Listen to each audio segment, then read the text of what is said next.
Hello world, say cheese. Let's capture 1,000 words. I am your host, Samuel Willaville Cornelius, and welcome to another episode of Inside the Creative Mind. Tell me truthfully, when you're told a story, where does the emotions most convey? Is it the words?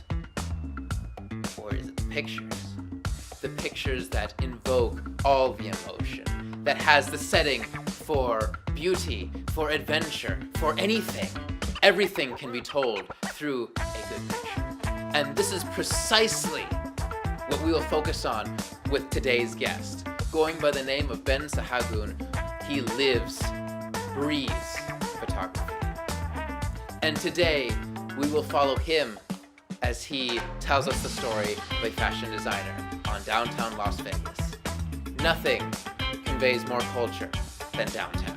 From the history, from the people, from the setting, from the buildings, everything makes for the most photogenic of opportunities. Now sit back, take a couple pictures, take a few notes, and follow us as Mr. Sahagun tells us his stories of a fashion designer.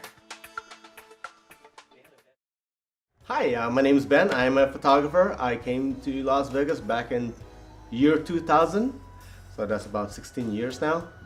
And I came from the Philippines, born in the Philippines, and now I'm here.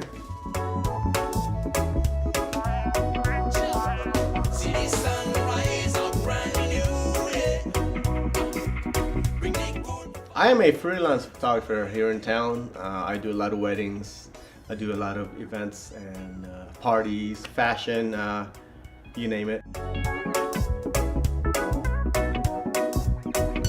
I actually bought my first camera a long time ago when I was a kid, and I really enjoyed photography. So I purchased at the time it was a very expensive digital camera, and I just fell in love with it even more.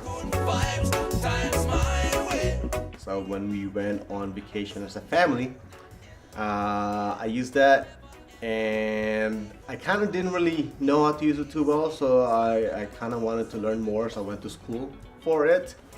And then since then, you know, I bought more cameras and so forth, and obviously my love for photography it just grew. So basically I just studied and everything like that, and now, you know, I do a lot of weddings and I do fashion, which I really love. Oh, the school. It is called the Art Institute. It's actually a nationwide school. There's a lot of them all over the US. The one that I went to is obviously here in town. They teach you anywhere from art to digital photography to graphic designs to fashion, you know, you name it. You know, so obviously I studied digital photography, and they go through various aspects of photography. So from the very, very basic of it all the way through the advanced. And then what's really cool about the school is that they actually have their own studio. And so you can use the studio anytime you want. You know, you can bring in your models, you can bring in products, you can bring in whatever you want. In this studio, it's a decent enough size studio. And, you know, so that's where I kind of learned my process, you know.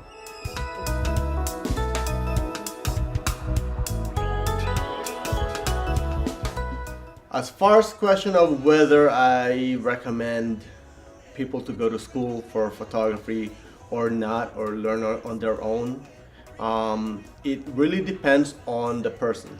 And the reason why I say that is that it depends on how motivated you are. You know, my real answer to that is to do both. Go to school and at the same time learn stuff on your own, you know, which is kind of like what I did. I went to school to learn all the basics, and then at the same time I was watching YouTube videos.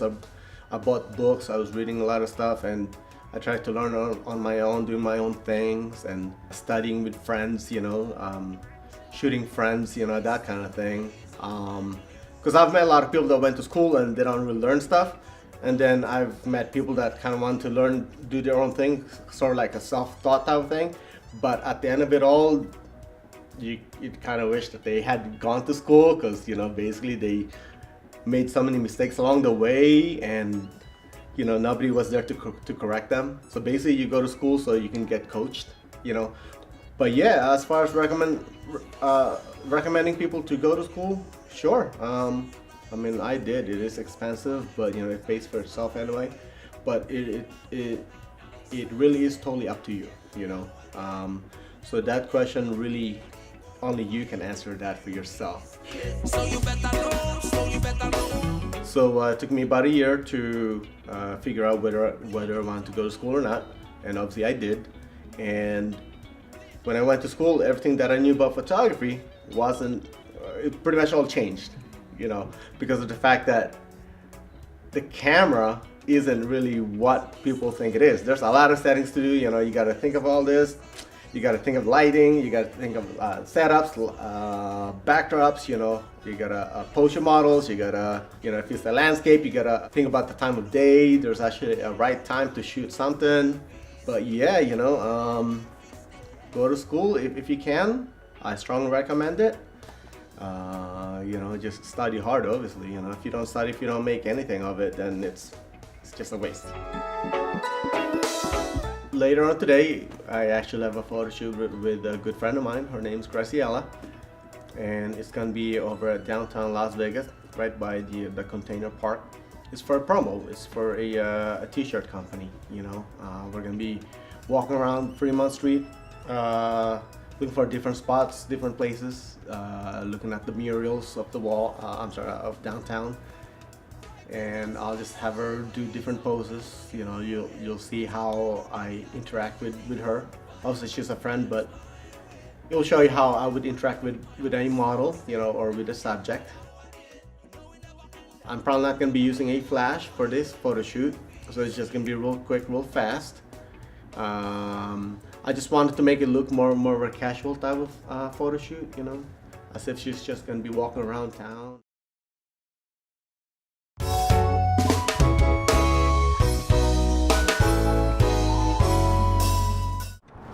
Hey, what's up? How are you? Good, how are you? Oh my goodness. Thank you for coming. Thanks for having me. Oh my goodness. I'm excited. This is my friend Graciela. I've known her for a long time. We are going to be shooting a promo for a t-shirt company. Yes. One of them is this shirt right here. Morning, and mimosas. It'll be a fun shoot.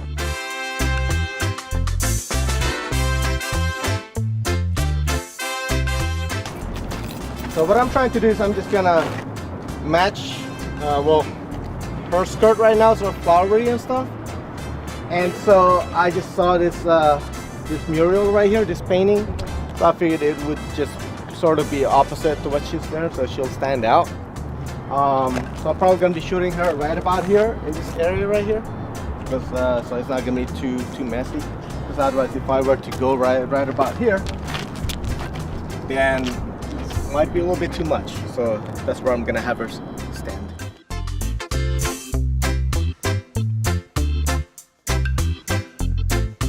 So we're just gonna be changing outfits right now. We're shooting, I think, 5 different outfits, 3 to 5 different looks. So we're gonna be walking around downtown. It's just gonna be nice and easy. It is getting quite sunny right there, nice and hot, but you know, it is what it is. I'm shooting in RAW, which I normally do anyway. I would always recommend shooting RAW. You can certainly shoot JPEGs, but with RAW you can obviously do a lot of touch-ups, a lot of post-production with it. JPEGs, you're pretty limited. All right, with this wall right here, the reason why we're shooting here is obviously it's because it's black and white. You have the X's and O's right here, so I'm probably gonna have her doing both, shooting in front of the X and in front of the O.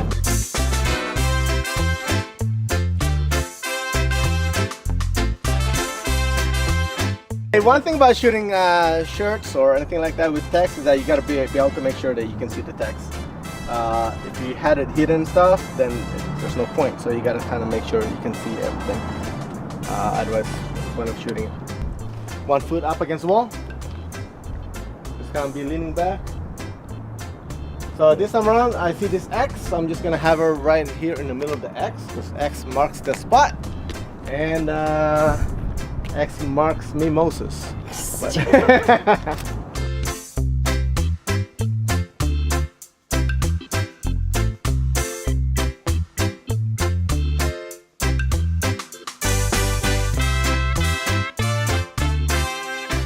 we're probably gonna be shooting at a cafe or another mural or any other part of downtown Vegas, just for a different look. She's gonna change it to a different shirt. How many shirts are we shooting today? 5. 5? All right, we've already shot 2. Or is that the same one? It's I the forget. same Same shirt. 2 different looks, same shirt. Yes. And then we're good to go. Cool.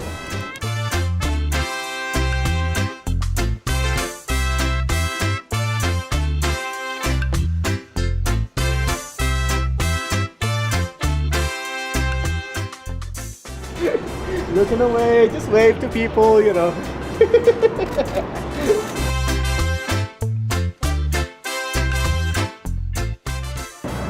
Step off of the, yeah, right there.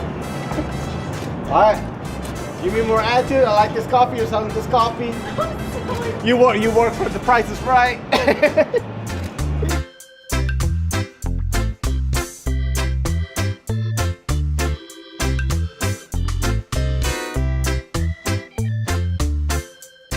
One thing is, when you're shooting people sitting down, you don't want to be shooting with their knees towards the camera because they will look like she'll have stumps.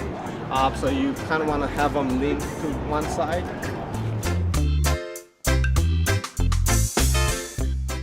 My model, Graciela, she's really awesome. We've been shooting quite a bit. You got this sexy style right here where it says, spend all of my money on sushi and iced coffee. Whoops. Right now it's more of a iced coffee because that's all we drank. We haven't had sushi yet. Hopefully we are gonna have sushi next time, but iced coffee for now. Normally what I do is I normally explain to the model how I'm gonna be shooting all the different poses and stuff that I want her to do. It really just helps her out. Makes the thing go faster, obviously the shoot go faster, and it just makes the day go faster, obviously, you know, and then you get the shots that you need.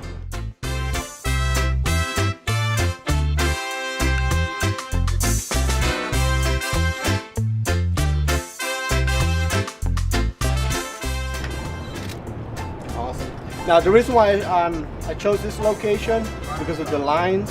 One thing you kind of want to look at are the lines when you're shooting. So this one, you got some really awesome lines right now.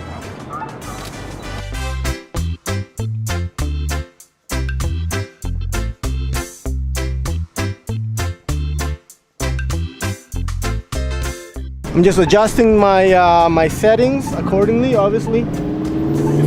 This side is much brighter than where we were earlier, so I gotta adjust it. All I really am doing is that I'm adjusting the shutter speed. It's nice shooting with you once again. Always wonderful. So that's Graciela, guys. See the pictures. Hopefully you like the photos.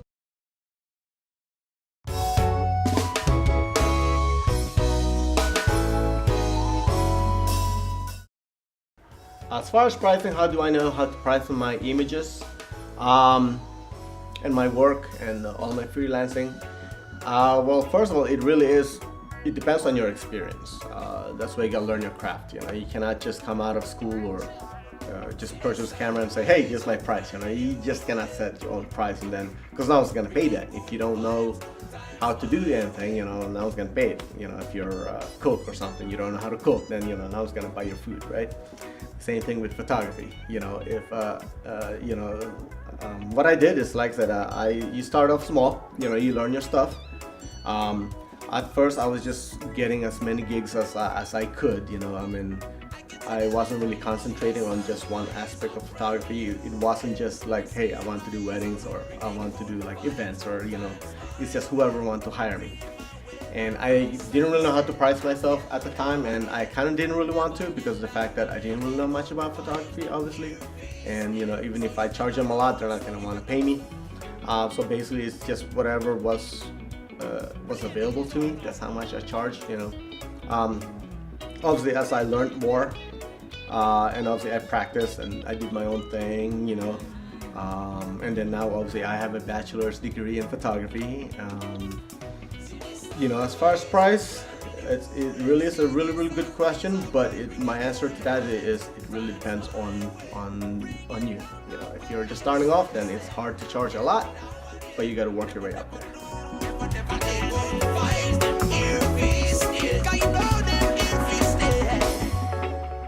so say I'm doing a fashion shoot, what I normally do is that it really depends on the model. If the model is, say, an amateur, she doesn't really know how to pose and everything. What I normally do is I just usually ask them to freelance it. So they just they do their own thing. I kind of see how they would look.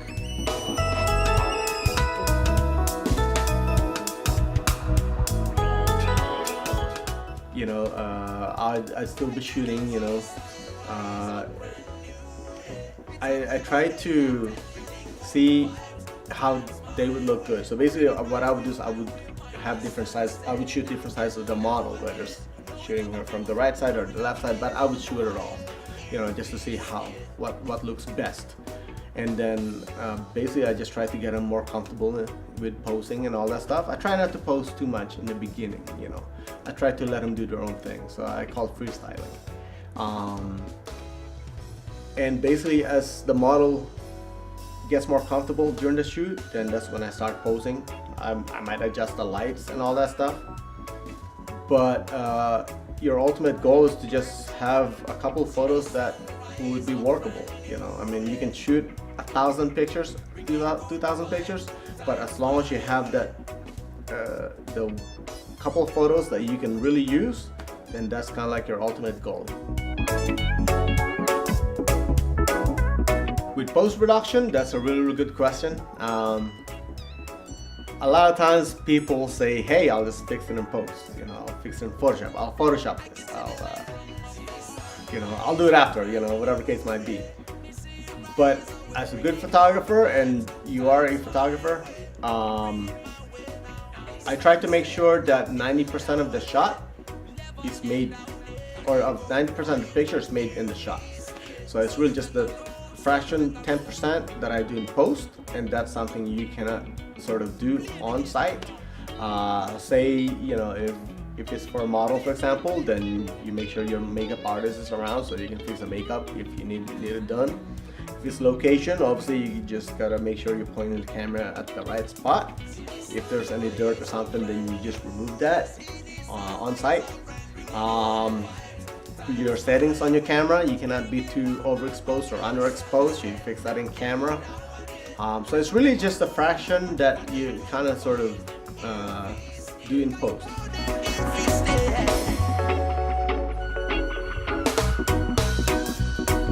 Because you don't want to shoot a photograph and then try to fix it in post-production, fix it in Photoshop, as people would call it. Because otherwise you're not going to be a photographer, you're more like a graphic artist at that time, or you're just a retoucher, instead of a photographer, But whenever I would shoot, like I said, I would just make sure I do it right in camera.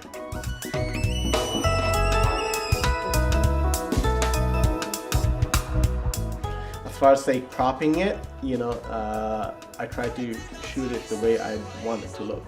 Because you don't want to be shooting real wide and then you're trying to crop it to something real tiny.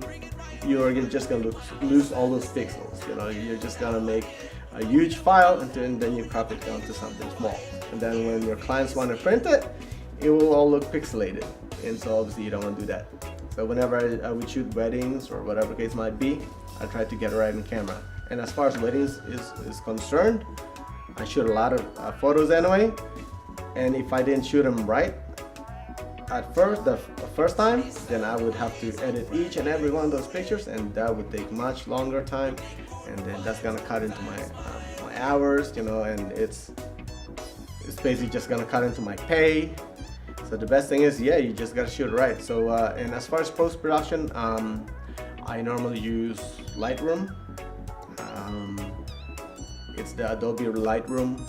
It's an awesome software. Basically, you just go through your photos really fast. And then it's just the one or two pictures that I would Photoshop if my client wants me to maybe fix blemishes here and there, just little things. Maybe I just, just a couple of things I need to retouch, but those are the types of programs I use, Lightroom and Photoshop. Hi, my name is Ben, and thank you for going inside my creative mind.